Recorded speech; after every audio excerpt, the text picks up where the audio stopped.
Charting Toward Intimacy covers mature topics. Listener discretion is advised. Charting Toward Intimacy covers mature topics. Listener discretion is advised. Hey there, welcome to Charting Toward Intimacy, where we're expanding the natural family planning conversation. I'm your host, Ellen Holloway.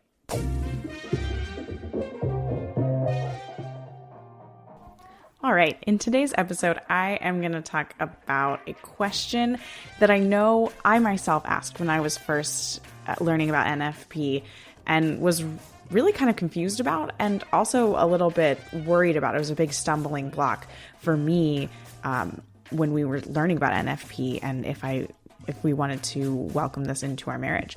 So here's the question. Why do the NFP people seem to have a lot of kids? So I wouldn't say I fall into this category yet. I have one and I have one on the way. And I just realized that's an announcement for all of you guys. So anyway, but talk to me in 10 years. Maybe I'll have a baseball team. I don't actually know. That's mostly for God to decide and for my husband and I to listen and follow. And contrary to popular belief and contrary to my belief, circa, 2016, using NFP doesn't mean you're going to have a bunch of kids, but it can lead to that. And I'll use myself as an example. Like I said, I currently have an 18-month-old and I have another due in about 6 months. So I'm not that typical NFP speaker, quote, with 5 or more kids in tow. But I'm open to that if that's what God calls us to. See, before I got married, I figured, 2 kids and we're done. I had one sibling growing up. My fiance, now husband, also had one sibling. So obviously that was the perfect number. My husband would probably just get a vasectomy after the second one and we'd just call it a day. And this plan that I had in my head, it was one of the biggest sticking points that I had with NFP when first learning about it. I want 2 kids. If NFP works as well as these efficacy rates says it does, then why do people who use NFP have big families? And obviously this is a gross oversimplification, and many people who practice NFP have small families or yearn for children more than anything in the world. But I will be focusing this episode on that oversimplification and what it reveals about NFP and its use within a marriage. See, NFP requires us to remain open to life at all times, meaning we are never shutting down our God-designed fertility and we are never subverting the true purposes of the sexual act by blocking or removing the procreative possibility. And you can head over to the episode titled NFP Ain't Catholic Birth Control for some more details and discussion on that. So every time we engage in marital intimacy, we are allowing the act to be completely what it was designed to be and not hindering it in any way. To avoid a pregnancy, we're abstaining when certain biomarkers indicate possible fertility. And to achieve a pregnancy, we're probably aiming for those possibly fertile windows, or maybe just going for it every day.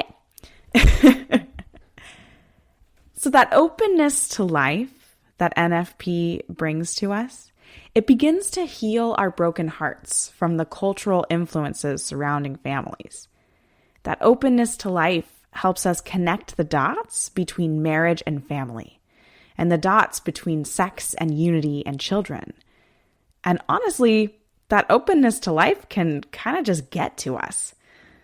I've heard it before, and I know I'll hear it again from a couple whose intention is to avoid a pregnancy and then becomes pregnant and says something to the effect of, well, we knew exactly what we were doing. This was my husband and I. We were on the wait a few more months train, and then we went to a really emotional Christmas Eve Mass where it was really clear to us that God was calling us to start our family. And at that point in my cycle, yes, we knew exactly what we were doing and that the chance of conception was pretty high because of the biomarkers present. And lo and behold, God made it happen. We'd been practicing NFP for about a year at that point. I've heard it lots of ways. God called us to another child. I felt like someone was missing in our family. We really just wanted to share in our love, and we knew another kid was possible. NFP creates a culture of openness within your marriage. And that openness can, in certain families, lead to even bigger families. And that's fantastic. That's a really good thing that NFP is doing. I remember when my husband and I were first thinking about becoming NFP instructors, and we were still a long way from healed hearts when it came to family planning. And we said something to the effect of, well, we have to make sure we do NFP right because it's going to look bad if we have lots of kids and we're telling people NFP works. But NFP always works. NFP means natural family planning. Family planning the way God intended, based on the way God designed our bodies. God can do anything.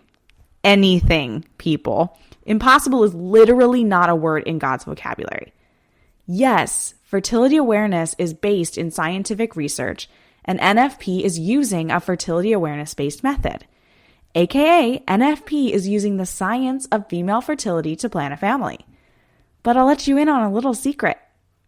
Science is not the end-all be-all.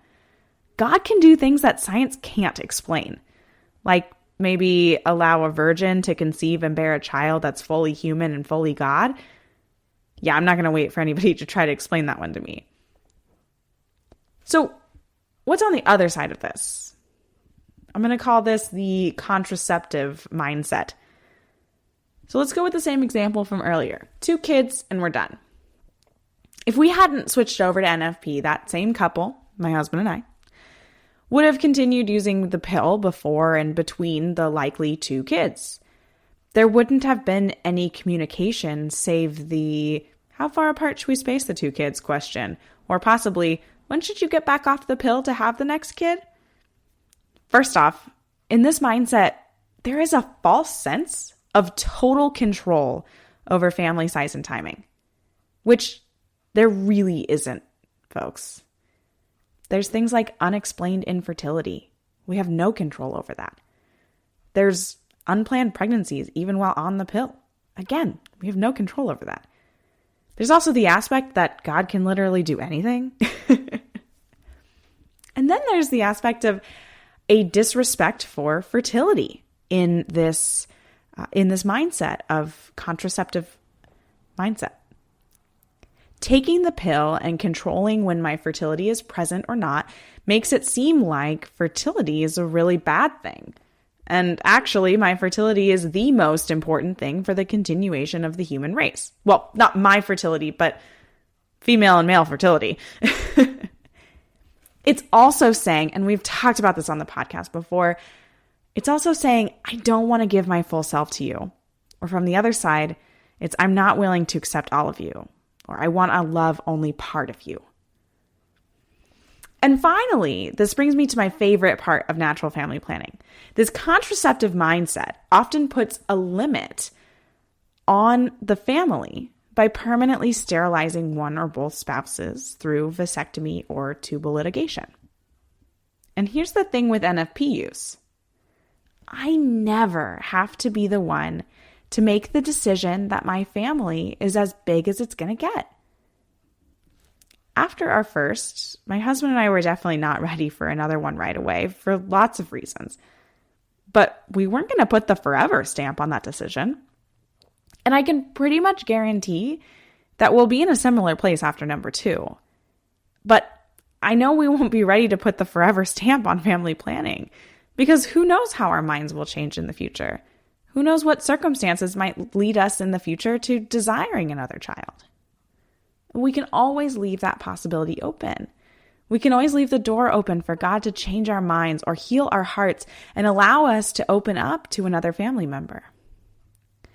And this is really the reason why couples who practice NFP can often trend toward larger families. There's a different mindset present when NFP is used rather than contraception. Call it the openness to life mindset versus the contraceptive mindset. NFP requires an awareness and appreciation of fertility and how it's connected to procreation and how unity and procreation are both equally primary purposes of the marital union. Understanding that concept and working with God to plan your family leads to an otherworldly mindset. We are not of this world. We should have an otherworldly mindset. And while our society is saying things like, oh, having more than 2 kids is overpopulating the world, or, oh, wow, 3 kids, you're outnumbered now. How are you going to handle that? Or society scoffs at a family with 4 or 5 or 6 or more kids and says, oh, wow, you're really old-fashioned. Or looks at the mom and says, well, I guess you gave up your dreams for all those kids. And no matter what, society's going to chastise those who are living outside of the norm. But as Jesus said, he didn't come to bring peace to the world, but he came to bring a sword. You're entering a cultural battle when you even mention NFP in certain circumstances, like the doctor's office or among certain friends. But back to our current topic. I want to end on a really simple fact that I've come to realize. Openness to life leads to more life. And I don't just mean big families anymore. Bringing an openness to life in your marriage leads to an ability to welcome life in a whole new way, not only through biological children, but also through things like adoption, or simply an openness to sharing your life by mentoring younger couples, or opening your home to your neighbors, or welcoming the neighborhood kids for dinner, or just bringing life to your church and community through truly living your faith through your marriage or your future marriage. So don't be afraid to let that openness to life begin to define your life. Thanks so much for being here and for listening. If you enjoyed this episode, please share it with a friend. And if you're not following us on Instagram, you can find us at Charting Toward Intimacy. Please reach out if you have comments, questions, suggestions for episodes. I love to talk with you guys. My email is also in the show notes, so you can check that out. Until next time.